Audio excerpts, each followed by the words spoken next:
आपको daily lucky draw में से कुछ ना कुछ गिफ्ट आपको आ ही जाएगा.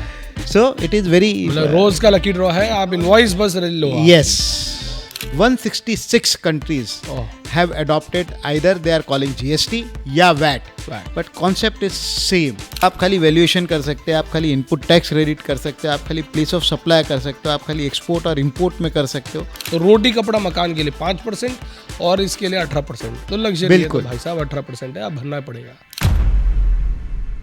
नमस्कार, स्वागत है आप सभी का अर्थ और निवेश मंथन के एक अनूठे से एपिसोड में. बहुत सारी क्वेरीज, बहुत सारी हमारे पास रिक्वायरमेंट आई कि सर जीएसटी को लेके अधिकतर बिजनेसेस में बहुत सारे कंफ्यूजन्स हैं, और आज उसी को सॉल्व करने के लिए हमारे बीच एक 30 इयर्स से वर्किंग प्रोफेशनल, न जाने अनगिनत चार्टर्ड अकाउंटेंट्स को मेंटोर और more than 40,000 hours of lectures, हमारे बीच एक past chairman of western India regional council CA Manish ji गाड़िया.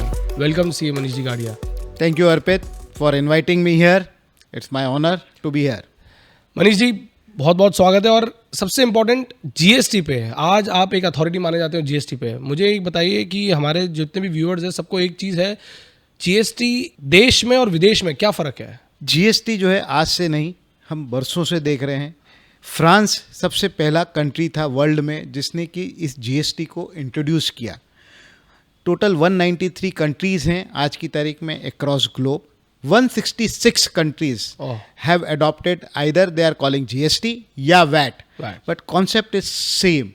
एंड ये बहुत ही नोवेल कॉन्सेप्ट है to collect indirect tax for the government, and this is the major source of revenue of any government across the globe. इसका मतलब कि बिना कोई मेहनत किए चुपके से आपकी जेब में से टैक्सेस जा रहे हैं, अपन को मालूम ही नहीं पड़ रहा है. आप मुझे एक चीज़ बताओ अर्पित जी, मैं आपसे एक क्वेश्चन पूछता हूँ. आपका दिन की शुरुआत कैसे होती है? जब भी आप उठते हैं सबसे पहले आप ब्रश लेते हैं, टूथपेस्ट लेते हैं, आप साबुन का यूज़ करते हैं. करेक्ट. जो भी चीज़ आप यूज़ करते हैं, अपने कपड़े पहने हैं, जो भी आप सलून में जाते हैं, हर चीज़ पे यू आर पेइंग जीएसटी.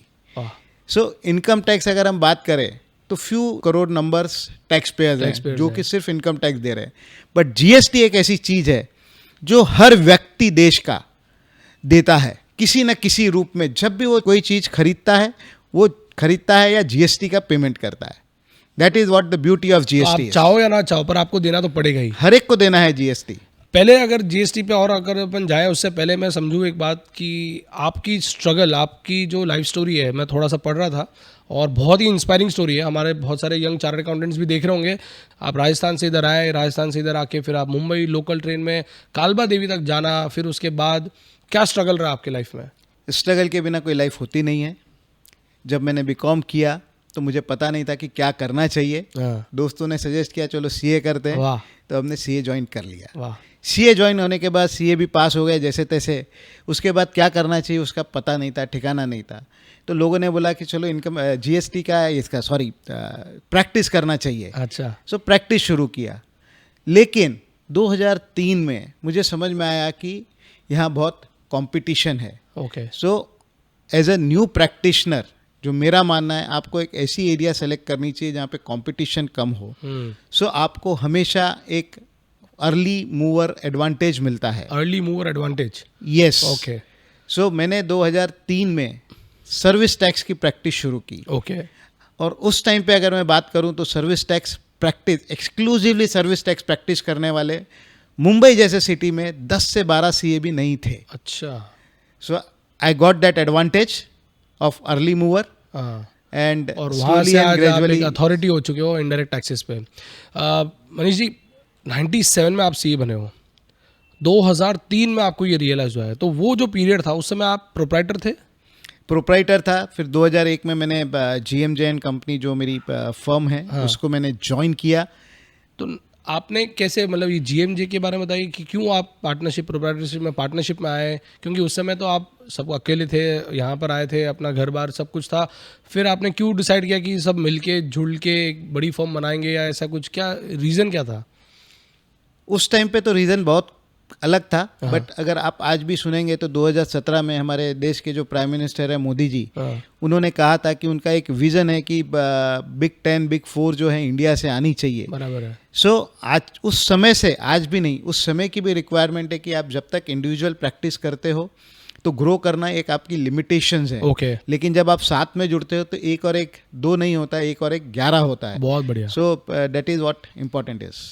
बहुत बढ़िया। तो आई थिंक एक बहुत बड़ा लेसन ये है कि अगर चार्टर्ड अकाउंटेंट्स जो आजकल हम देख रहे हैं यंग सीएज, एक job they are largely moving towards employment, but when we compare it to you, आप कोशिश आपने की कि पहले प्रोप्राइटरशिप चालू भी किया, फिर उसके बाद आपने पार्टनरशिप बनाया, और I think it's one of the well known firms of the country. So बहुत बहुत बधाई हो आपको, heartiest congratulations for setting up a good thing. But I am sure it's a huge lesson for the young chartered accountants, inspiration कि कैसे वो लोग को शायद कोलैबोरेट करके बड़ा बनना जरूरी है। कमिंग टू जीएसटी अगेन, मतलब एक बहुत बड़ा क्वेश्चन आया था कि क्यों ये अलग अलग रेट्स है और इतनी चेंजेस, क्या चाहती क्या है गवर्नमेंट? हर पल बदल रही है दुनिया। जो कल होना का गाना है वो वाकई जीएसटी के लिए एकदम हर घड़ी बदल रही है धूप जिंदगी। जीएसटी भी ऐसे क्यों बदल रहा है? देखो, एक चीज़ हमको समझना पड़ेगा अर्पित, कि सबसे इम्पॉर्टेंट ये है लाइफ में कि ये बहुत नई चीज़ है, एक the nascent stage we can say in India. Okay, 2017 में लॉन्च किया, आज हम 2024 में बात कर रहे हैं, तो ये 7 साल का एक बच्चा है, छोटा बच्चा है। ओके, सो जब बच्चा पैदा होता है और जब तक 18 या 20 साल का नहीं होता है तब तक उसमें चेंजेस होते ही रहते हैं। क्योंकि ये गवर्नमेंट के लिए भी एक लर्निंग अपॉर्चुनिटी है। जैसे मैंने आपसे कहा था कि 166 कंट्रियों में आज की तारीख में जीएसटी एप्लीकेबल है, बट दुनिया में ओनली 3 ही कंट्रीज़ हैं जहाँ पे ड्यूअल जीएसटी मॉडल है। अच्छा, जिसमें से एक इंडिया है। Dual GST, dual GST concept बताया आपने, क्या है ये डुअल जीएसटी? मतलब तो जनरली क्या होता है, across the globe there is no system of central government state government. Okay, हमारे यहाँ पे सेंट्रल गवर्नमेंट का भी रेवेन्यू इम्पैक्ट है और स्टेट गवर्नमेंट का भी है। तो 2 जीएसटी अभी आप पे कर रहे हैं, सीजीएसटी, एसजीएसटी, आईजीएसटी, इस तरीके से जो पे कर रहे हैं, इसको हम ड्यूअल जीएसटी मॉडल कहते हैं। ड्यूअल जीएसटी मॉडल जो है 3 ही कंट्री में है। इसके अलावा इंडिया के अलावा जहाँ पे भी है वहाँ पे वो उतना सक्सेसफुल नहीं हुआ है। India is the only country in the world जिसने 7 साल के पीरियड में ड्यूअल जीएसटी को सक्सेसफुली इम्प्लीमेंट कर दिया। ओह, इज इट? वर्ल्ड की सबसे बड़ी इकोनॉमी कौन सी है? यूएसए। यूएसए में भी आज की तारीख में जीएसटी कॉन्सेप्ट नहीं है because of the same constitutional structure, state and federal. Correct. So now they are also studying concept of India, how they can implement this successfully. So जो changes की हम बात कर रहे हैं, so इतने changes तो आने ही हैं क्योंकि गवर्नमेंट के लिए भी लर्निंग है, बिजनेसमैन के लिए भी लर्निंग है। गवर्नमेंट ये चाहती है कि बिजनेसमैन को टैक्स की वजह से अपना बिजनेस का सिस्टम न चेंज करना पड़े। अच्छा। और इंडिया जो कंट्री है, बाकी अब कोई भी दुनिया में आप जाओगे तो 1 या 2 या 3 तरीके की इंडस्ट्री पे हर कंट्री डिपेंडेंट है, बट इंडिया की जो इकोनॉमी है वो डिफरेंट वेराइटीज ऑफ चीज़ के ऊपर, इंडस्ट्रीज के ऊपर डिपेंडेंट है। सो हर इंडस्ट्री की अपनी अपनी अलग अलग रिक्वायरमेंट है। तो जैसे ही अगर बिजनेसमैन जाता है, इंडस्ट्री जाती है, so government is ready to adopt, ready to change. That is the best way I have seen in my life, that the country or the government is ready to adapt change whatever they are doing, and they are doing for the business. तो आपका कहने का मतलब है इतना diverse nation है, इतने सारे टाइप की इंडस्ट्रीज है, इतने सारे टाइप, तो उन सब के लिए एक लॉ लाना वाकई बहुत बड़ा चैलेंज है, और इसीलिए शायद ये इवॉल्व होता जा रहा है और कहीं ना कहीं इसमें रोज़ में हम चेंजेस देख रहे हैं। मतलब जैसे कि हम जाते हैं रेस्टोरेंट में, आप रेस्टोरेंट में जाओ, आइसक्रीम खाओ तो 18% और वही खाना खाओ तो 5%। फिर आप पराठा में कुछ, मेरे ख्याल से बहुत गजब का कुछ वेरिएशंस हैं। ये क्यों ऐसा है? रेट्स क्यों ऐसी है? सी रेस्टोरेंट, आज अगर हम हमारे कॉन्स्टिट्यूशन में देखें तो रोटी, कपड़ा, मकान, ये 3 बेसिक रिक्वायरमेंट है जो आज भी इंसान फुलफिल करने में लगा हुआ है। तो रोटी इज़ द बेसिक रिक्वायरमेंट। इसलिए उसको सबसे लोवेस्ट रेट में गवर्नमेंट ने 5% में रखा है कि अगर आप रेस्टोरेंट में भी जा रहे हो सो यू हैव टू पे GST at the rate of 5%। अच्छा। अब जैसे आपने चेंज कहा, वही अगर आप आइसक्रीम पार्लर में जाते हो, करेक्ट, कोई भी आइसक्रीम पार्लर में जाते हो, वहाँ पे भी उसने वही सेटिंग कर रखी है, टेबल कुर्सी लगा रखी है, लोग आते हैं, बैठते हैं, खाते हैं और आइसक्रीम चले जाते हैं। ठीक है।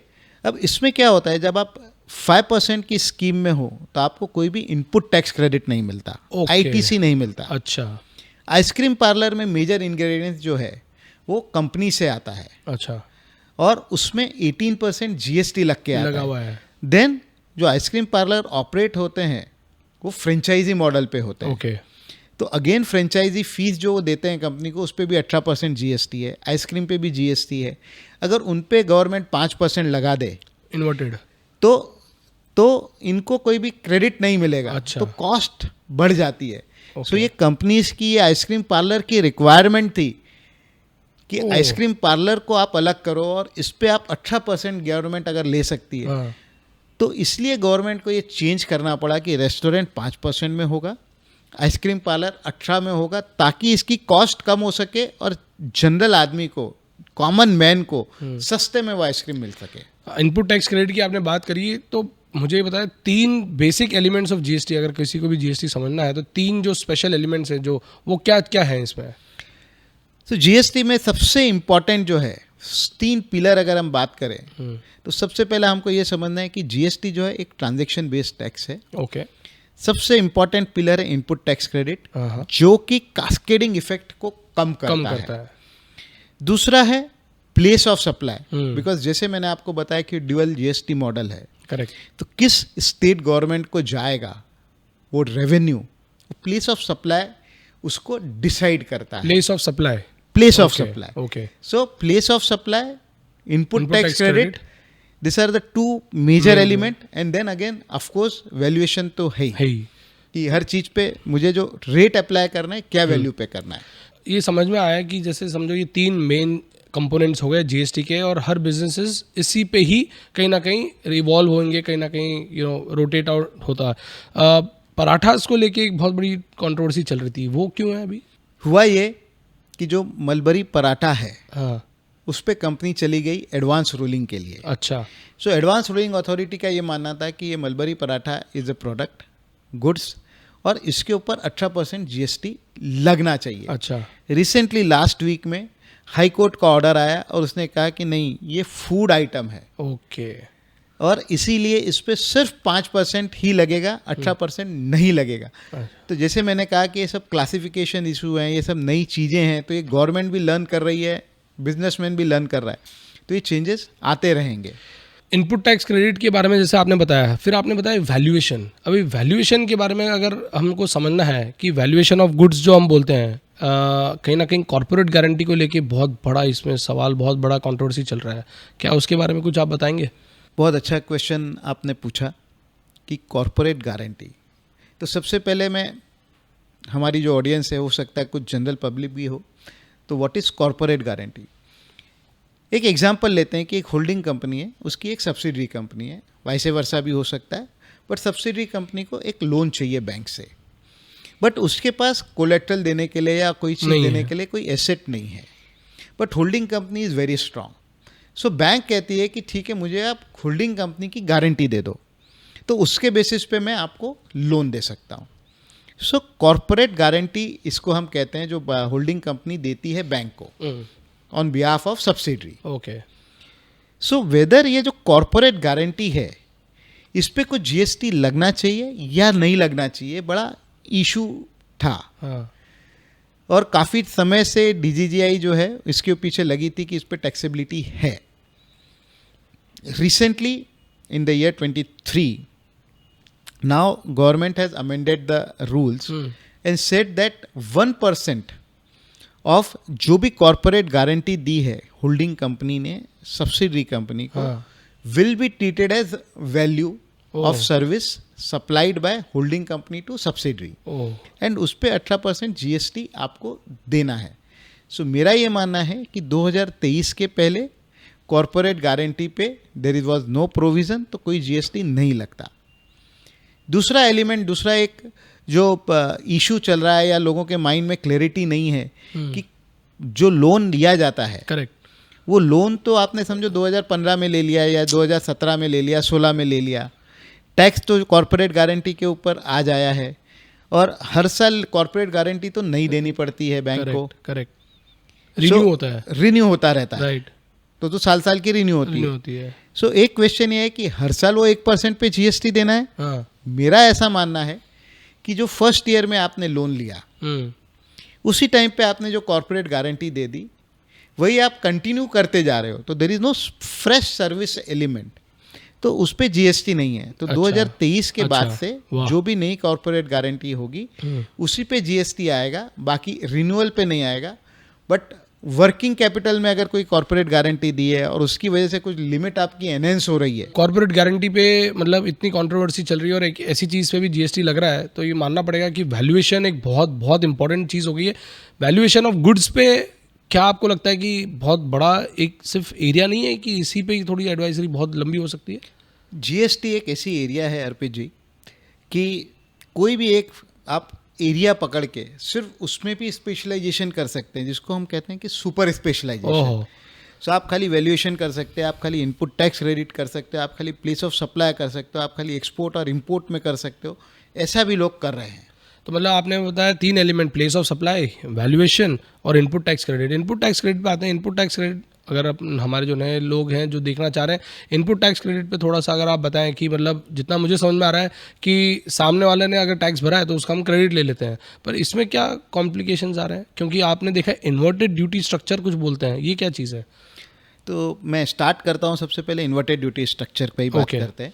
इन्वर्टेड ड्यूटी स्ट्रक्चर हम कहते हैं कि अगर कोई मेरा जो इनपुट है या जो मैं परचेज कर रहा हूँ उस पर टैक्स रेट सपोज 18% है, और जो मैं सेल कर रहा हूँ या जो मैं सर्विस दे रहा हूँ उसके ऊपर मेरा टैक्स रेट 5% है, तो इसको हम कहते हैं इन्वर्टेड ड्यूटी स्ट्रक्चर। राइट। तो इसमें होता यह है कि मेरे पास इनपुट टैक्स रेट एक्यूमुलेट हो जाता है। Okay. So if I am a supplier of goods, so मुझे इसका क्रेडिट रिफंड भी देती है गवर्नमेंट अच्छा, इन्वर्टेड ड्यूटी स्ट्रक्चर में। सो देर इज नो कॉस्ट, तो मतलब नुकसान नहीं होता है? नुकसान नहीं होता है, बट थोड़े टाइम के लिए पैसा जरूर ब्लॉक होता है, Block बिकॉज होता है। रिफंड आने में थोड़ा टाइम लग जाता है। So there is no loss. But as far as input service वाले जो हैं, सर्विस वालों को इसमें क्रेडिट मिलने में दिक्कत, रिफंड नहीं आता है। नहीं आता है? सो तो फिर गुड्स वालों इसमें- के लिए आता है, सर्टेन सर्विसेज के लिए आता है। अच्छा, सो दूसरा आपने क्वेश्चन पूछा था input tax credit. Correct. Input tax credit जो है अल्टीमेटली ऑब्जेक्टिव जैसे मैंने बताया जीएसटी का है to reduce the cost Cascading of the product, that is the cascading effect जिसको हम कहते हैं। इसीलिए गवर्नमेंट ने ये नोवेल आइडिया इंट्रोड्यूस किया है इनपुट टैक्स क्रेडिट। क्रेडिट का। सो उन्होंने सर्टेन कंडीशंस दी हुई है हाँ। For taking input tax credit. Okay. So मैं कंडीशंस 5 कंडीशंस हैं ब्रॉडली, हाँ, तो हर टैक्स पेयर को ये ध्यान में रखना चाहिए, इसलिए मैं जस्ट उसको ब्रीफली कहता हूँ। सबसे पहला, आपके पास जिसका आप क्रेडिट ले रहे हो उसका ओरिजिनल इनवॉइस की कॉपी होनी चाहिए। ओके। दूसरा, ऑलवेज आपके पास you should receive that goods और सर्विस। ओके।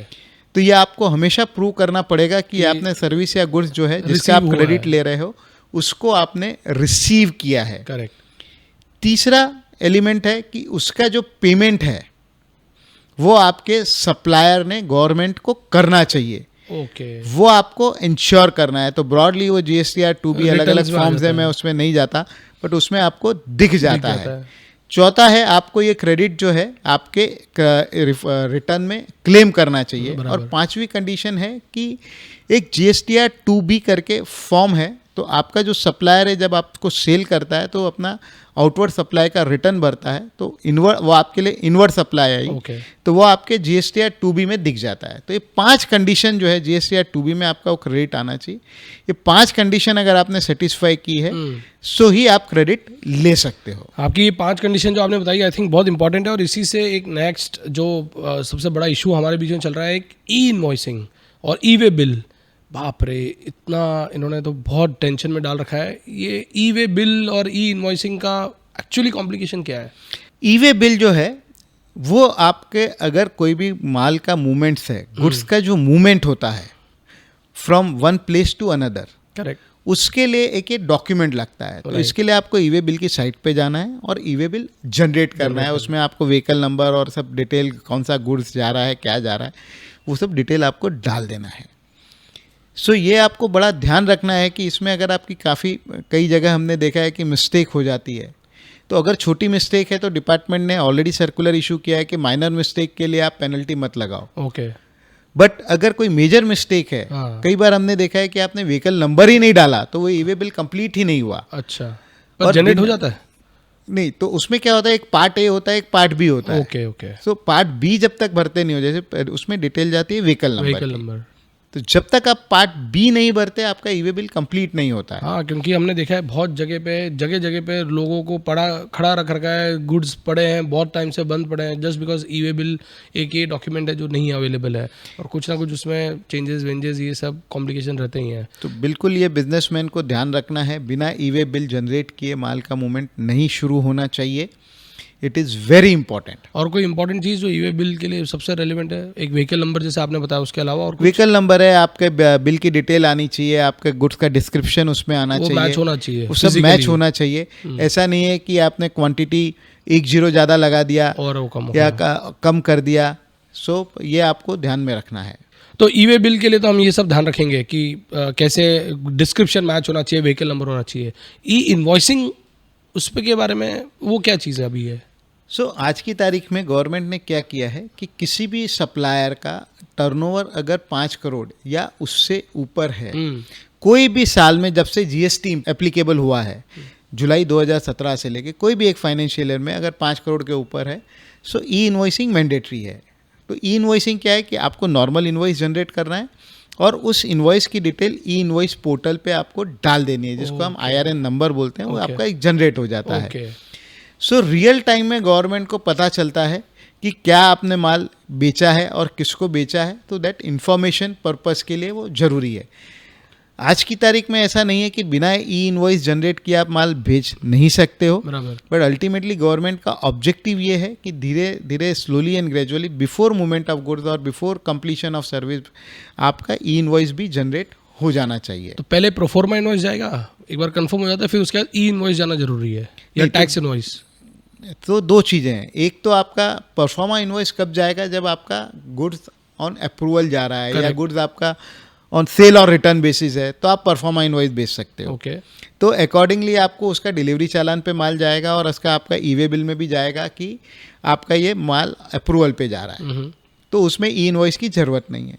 जब आप फाइनल इन्वॉइस इशू करोगे, may be after approval by the customer, और सर्विस के केस में अप्रूवल का जरूरत जनरली नहीं होता है, तो आपका डायरेक्टली ई इनवॉइस ही जनरेट हो जाएगा। So tax invoice, E invoice is the same thing?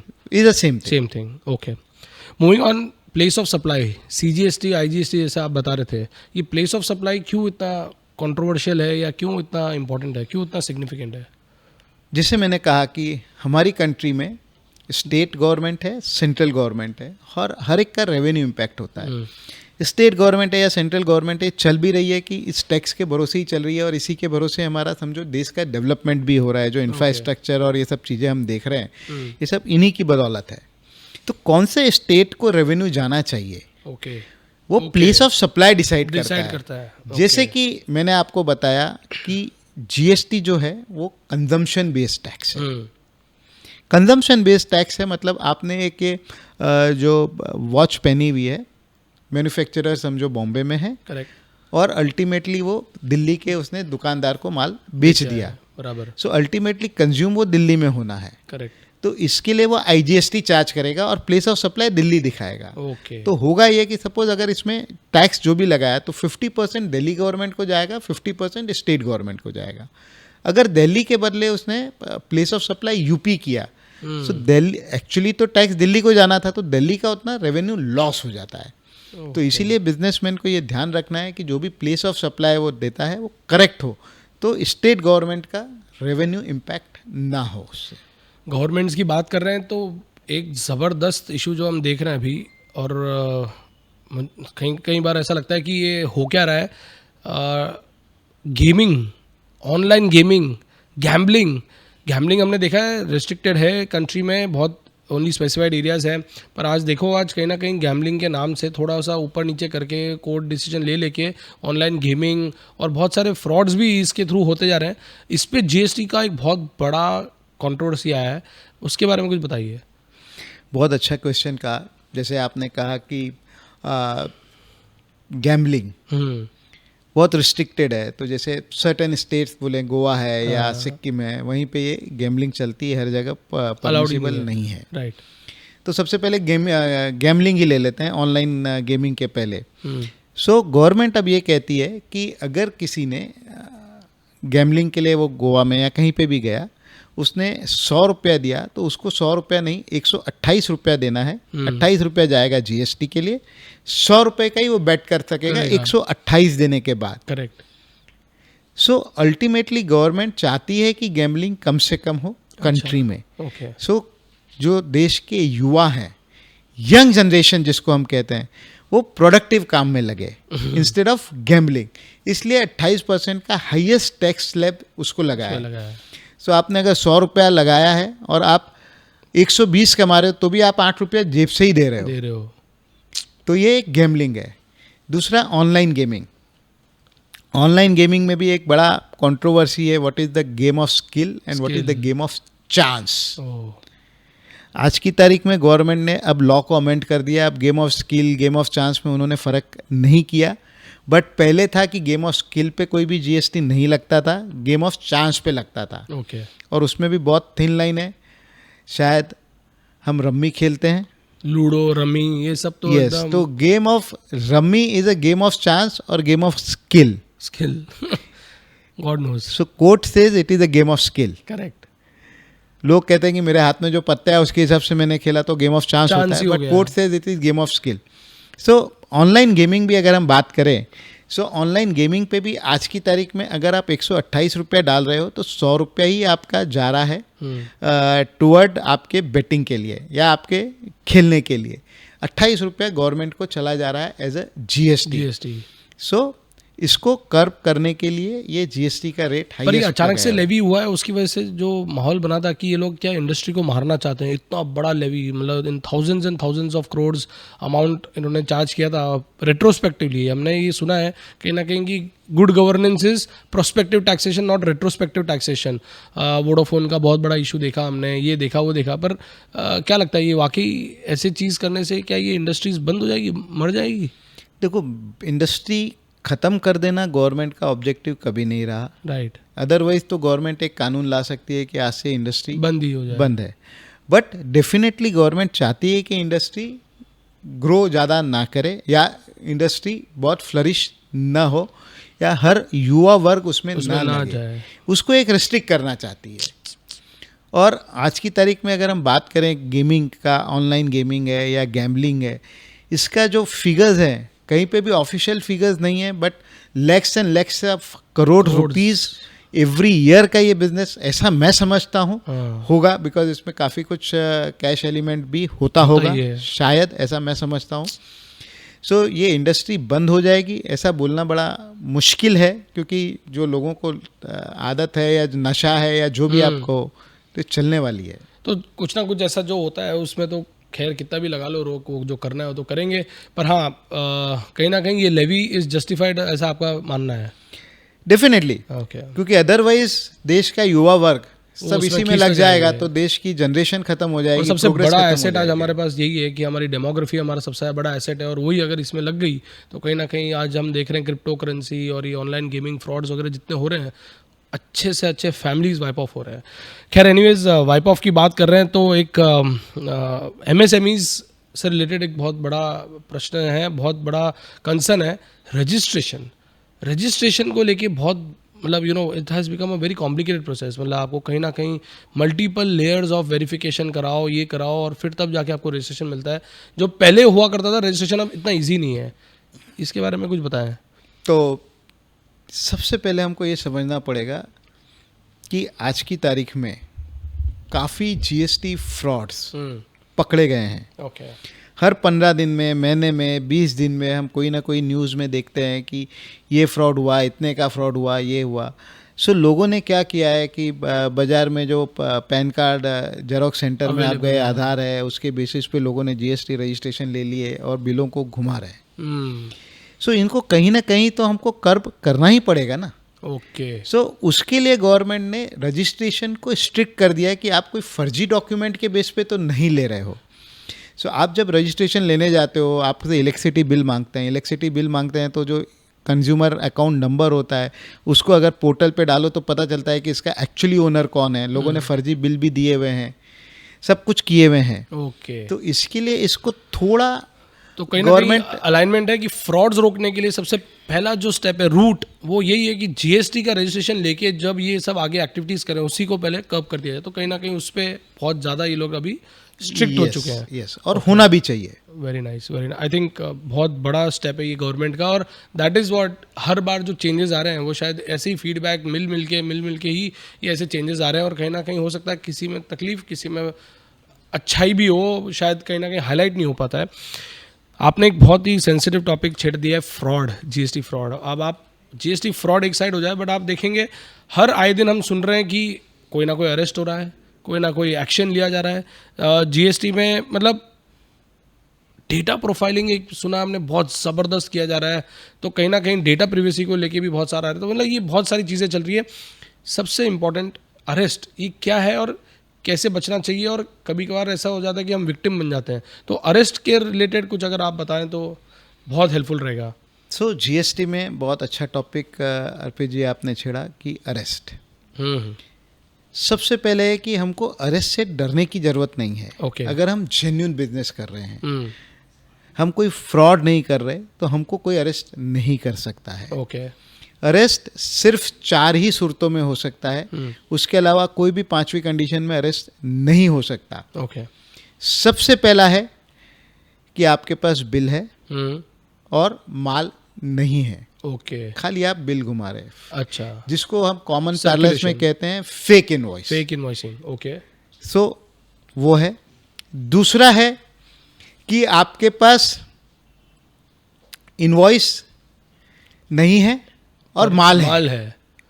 बिना इनवॉइस के माल का मूवमेंट हो रहा है, जैसे हमने ई वे बिल में भी डिस्कशन किया, या कहीं पे माल पड़ा है। हाँ, सो वो भी एक तरीके का बड़ा फ्रॉड है, वो नहीं होना चाहिए। ओके, तीसरा है फेक आईटीसी, जिसको हम कहते हैं अच्छा, कि आपने बिना माल या सर्विस रिसीव किए क्रेडिट ले लिया। ओके, और चौथा है कि आपने कस्टमर से जीएसटी कलेक्ट कर लिया बराबर, और उसको पॉकेट कर लिया, गवर्नमेंट को नहीं दिया, तो ये क्रिमिनल ऑफेंस है। ओके, तो ये 4 कंडीशन में ही सिर्फ आपको अरेस्ट हो सकता है। इसमें भी 2 तरीके के अरेस्ट हैं जीएसटी में।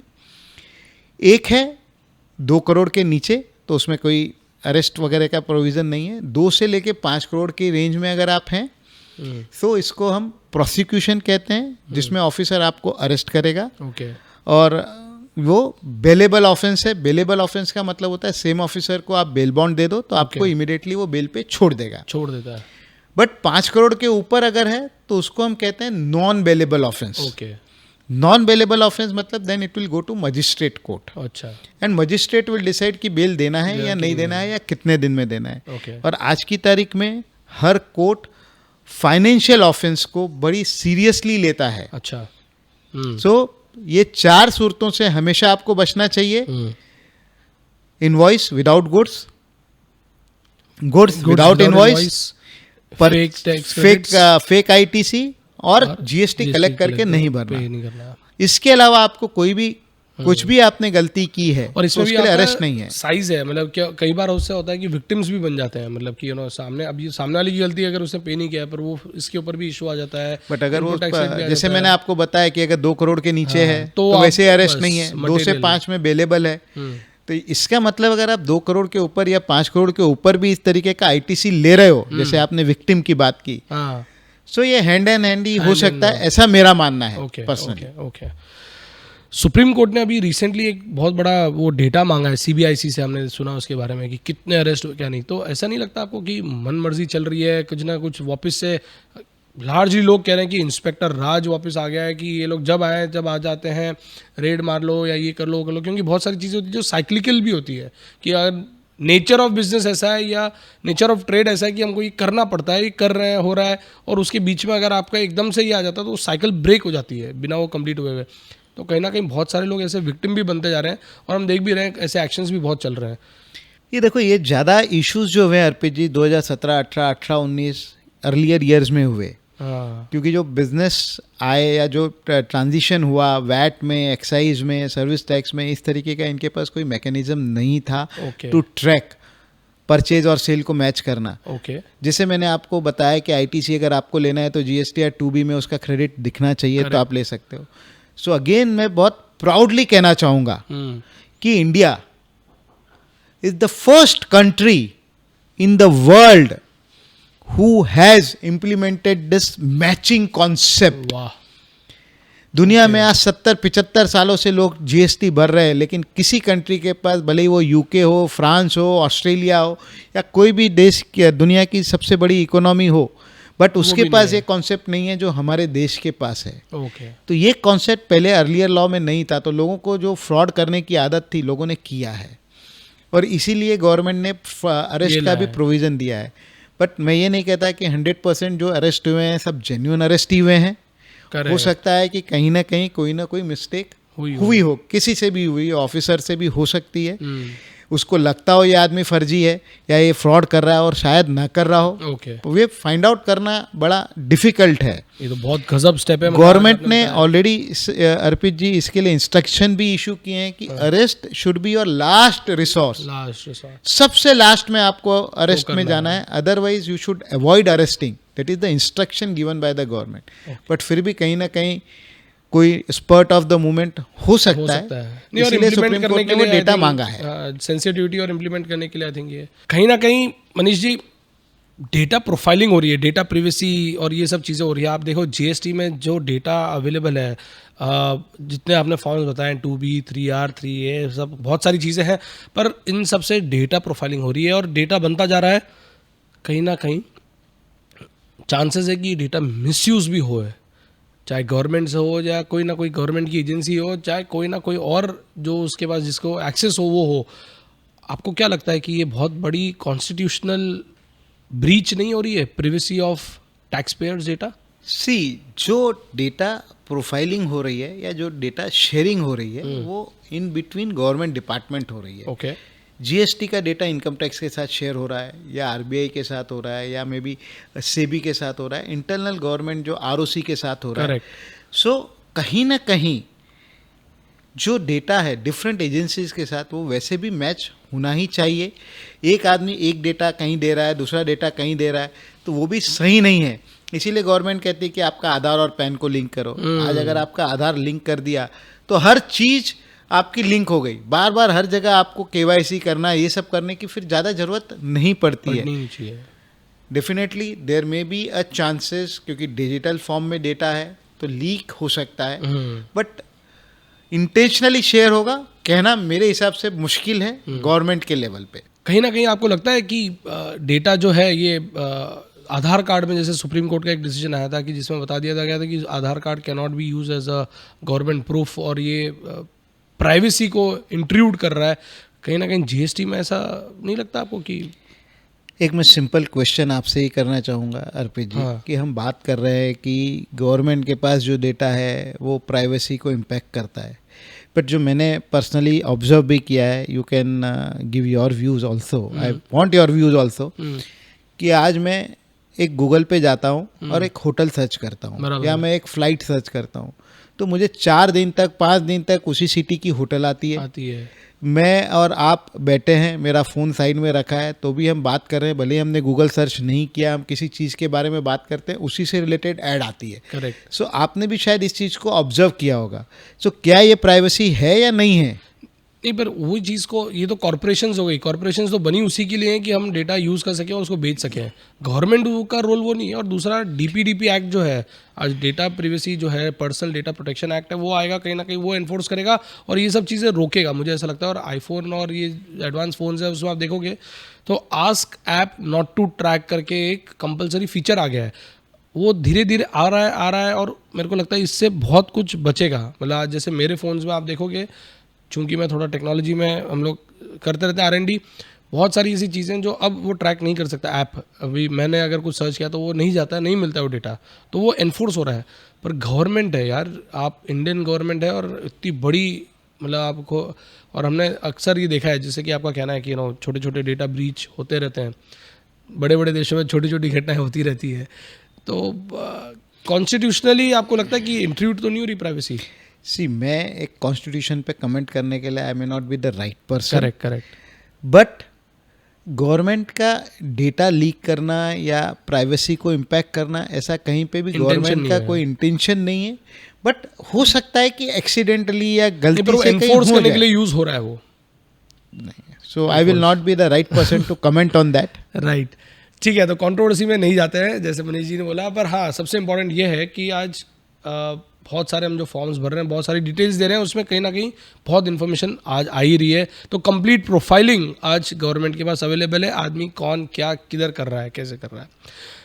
चूंकि आपने फॉर्म्स की बात की, क्विकली आप अगर बता सकते हैं क्या क्या टाइप के फॉर्म्स है, क्या जा रहे हैं, उसके ऊपर एक बहुत बड़ा कंसर्न आया जो मैं इसके बाद आपको पूछूंगा।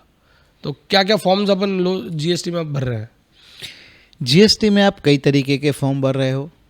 अगर आप एक्सपोर्ट कर रहे हो तो आपको एलयूटी लेना है, आप कंपोजिशन में हो तो कंपोजिशन ऑप्ट करना है, कंपोजिशन की स्कीम के फिर आपके अलग फॉर्म्स हैं, जीएसटी के आपके रिटर्न जो आप भर रहे हो उसके अलग फॉर्म्स हैं। सो अगर आपका कोई शो कॉज नोटिस आया है तो उसके रिप्लाई के फॉर्म्स अलग हैं, उसके अपील के हैं। जीएसटी में देखो ब्रॉडली जो नॉर्मल टैक्स पेयर है उसको एक आउटवर्ड सप्लाई का डिटेल देनी पड़ती है, दैट इज जीएसटीआर 1। दूसरा है एक नॉर्मल रिटर्न है, दैट इज जीएसटीआर 3B। तो this are the two major return as far as GST is concern. और फिर एक जीएसटी ऑडिट रिपोर्ट और जाती है, वो तो फिर अलग अलग है, ऑडिट के लिए अलग हो गया, अपील के लिए अलग हो गए, 9C एनुअल रिटर्न हो गए, तो आपको वो ईयरली देना ये है। सब जा रहे हैं। बट 1 और 3B जो है मंथली या आपको क्वार्टरली फाइल करना है, डिपेंडिंग ऑन। अभी इसी पे ये एक बहुत बड़ा कंसर्न आया कि क्या है, ये सारी फॉर्म्स और डेटा इकट्ठा करने के चक्कर में अलग अलग डेडलाइंस हैं, और ये डेडलाइंस आपकी दूसरी डेडलाइन से भी मैच होती है। मतलब एक ही, हमने ऐसा सुना है कि 1 नेशन 1 टैक्स कॉन्सेप्ट ही आया है, पर आप देखो हर कंप्लायंस की अलग अलग डेडलाइंस आ रही है। तो कहीं ना कहीं बिजनेसमैन जो है ना परेशान हो रखे हैं, उन्होंने बोला, और वो चाहते हैं कि कोई डेडलाइंस आगे शिफ्ट हो जाए, ये हो जाए, कोई स्ट्रीमलाइन कर लो कि एक ही टाइम पे ही सारी हो जाए। हो सकता है इसके पीछे लॉजिक हो, पर आपको नहीं लगता कि बहुत सारी डेडलाइंस है, आदमी इसी में लगा रहता है, बेचारा बिजनेस कब करेगा? कोई भी अगर आप बिजनेस कर रहे हो तो आपको कंप्लायंस तो करना ही है। करेक्ट। सबसे पहली बात, जीएसटी रिटर्न में भी अब क्या हो गया है कि जैसे जीएसटीआर का आप 1 भरते हो, या अगर आपने ई इनवॉइसिंग किया तो ई इनवॉइसिंग का डेटा अपने आप जीएसटीआर 1 में आ जाता है। तो आपको सेल्स खाली चेक ही करना है। ओके। तो ऑटो पॉपुलेटेड है। अच्छा। जीएसटीआर 1 जैसे ही आपने अपलोड किया तो आपके कस्टमर के पास 2B में वो रिफ्लेक्ट हो जाता है। करेक्ट। तो आपका 1 चला गया तो 1 का डेटा 3B में आ ही जाएगा। राइट। 2B आपको देखना है कि हाँ ये माल मेरे को रिसीव हुआ नहीं हुआ, इसका क्रेडिट लेना है या नहीं लेना है, उतना आपको वो डेटा लेना है। सो आपको सब डेटा ऑटो पॉपुलेटेड है, मेजोरिटी। मैं नहीं कहूँगा कि 100%, बट मेजर डेटा आपका ऑटो पॉपुलेटेड है। करेक्ट। और उसको आपको येस नो करके या जो लेना है या नहीं लेना है उतना कॉल लेके आपको जो डिफरेंशियल टैक्स पे करना है उतना ही करना है। तो ऐसा नहीं कि बहुत बड़ा एक टास्क है रिटर्न, बट कंप्लाई तो करना है, अदरवाइज गवर्नमेंट की रेवेन्यू कैसे चलेगी? पर कहीं ना कहीं आपको लगता है डेडलाइंस कहीं ना कहीं स्ट्रीमलाइन होनी जरूरी है, अलग अलग बहुत सारी डेट्स लगी हुई हैं और आगे पीछे शिफ्ट है। बट अगर मुझे हर मंथली ये डेटा देना चाहिए, मंथली मुझे रिटर्न भरना है, तो ये ऑप्शन ही नहीं है, करना ही है, ये तो करना ही है। क्योंकि अगर 1 और 3B के बीच में टाइम गैप नहीं होगा तो 2B का डेटा भी मेरे पास नहीं आएगा। और जैसे भी छोटे बिजनेसमैन हैं उनके लिए तो वैसे भी गवर्नमेंट ने ऑप्शन दिया हुआ है क्वार्टरली रिटर्न का, तो वो क्वार्टरली भी ऑप्ट कर सकते हैं। और बड़े वालों को देखो उतना फर्क पड़ता नहीं है। खैर, एम्प्लॉय रिटेंशन एक बहुत बड़ा मसला है, और एक बिजनेसमैन, मतलब आज सबसे बड़ा एक बोलते हैं चैलेंज जो एक बिजनेसमैन के लिए ये हो गया, ओनर प्रमोटर के लिए हो गया कि कैसे मैं एम्प्लॉय और टैलेंट को रिटेन करूं, और उसके बीच में जब ये कंप्लायंस भी करना है तो आज समझ लो कि अकाउंटेंट की वैल्यू कितनी अच्छी है। तो ये हमारे लिए तो अच्छी बात है कि अकाउंटेंट्स की वैल्यू और बढ़ती जा रही है इसके बीच।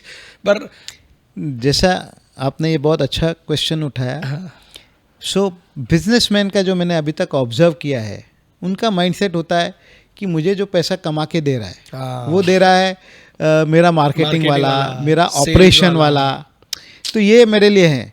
बट उसको ये कभी भी रियलाइजेशन नहीं होता है कि जो उसका फाइनेंस है that is also very important, और वो जो कॉस्ट कब करके दे रहा है, जो कॉस्ट कम करके दे रहा है कंप्लायंस की वजह से या दूसरी वजह से या उनके ऊपर कंट्रोल करके, so that is also an important pillar Correct. Of a business.